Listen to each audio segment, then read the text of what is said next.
मृत्यु समय जदि कौनसी व्यक्तिंकर थाए एही चारिटी जिनिष मिलिबनी जमदंड। बंधुगण, आमे प्रायतः शुणी थाउ जे जने व्यक्ति निज कार्य अनुसारी फलाफल पाई थाए। खराब कार्य कले जने व्यक्ति निश्चित भावरे निज कार्यर परिणाम भोगिबाकू पड़े। केवल जीवन काल नुहे मृत्यु परे मध्य जने व्यक्ति निज कार्य अनुसारी फलाफल पाई थाए। गरुड़ पुराण रे एहा मध्य उल्लेख करा जाइछि।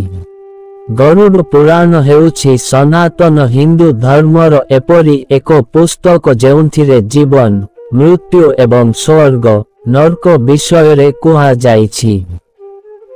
कुहा जाइछि जे जने मृत व्यक्ति मध्य निज कार्य अनुसारी स्वर्ग किंबा नरक पाई थाए।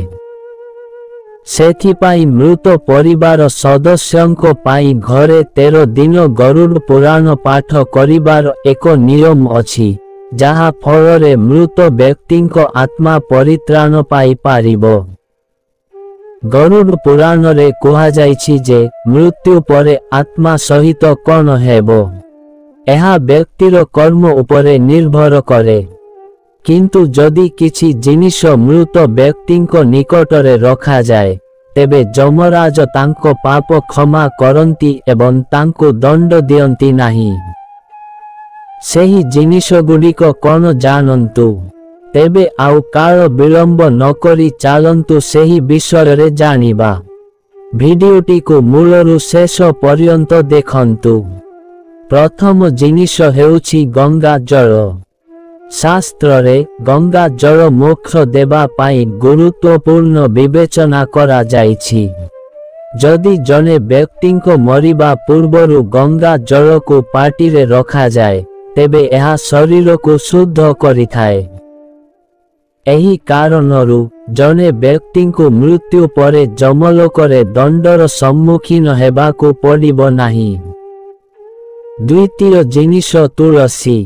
तुलसी पत्र मृत्यु पूर्वरु व्यक्तिंको पाटी रे रखा जाए। हिंदू धर्म रे तुलसी को पवित्र एवं पूजा मध्य करा जाए। मृत्यु पूर्वरु तुलसी गंगा जल सहित मिश्रित व्यक्तिंको पाटी रे दिया जाए। गरुड़ पुराण अनुसारी मृत व्यक्तिंको मुंड निकटरे तुलसी गछ किंबा पत्र रखिबा द्वारा जने व्यक्ति निज जीवन को त्याग करिबा सहज करिथाए। तृतीय जिनिष श्रीमद् भगवद गीता ग्रंथ।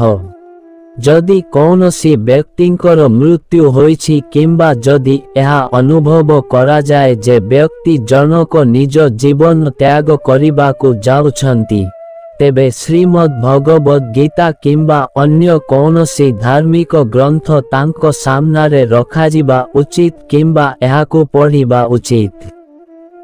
एहा करिबा द्वारा से मृत्यु परे जमराजंको दंडरु मुक्ति पाइबे एवं तांको मोक्ष प्राप्त हेबो।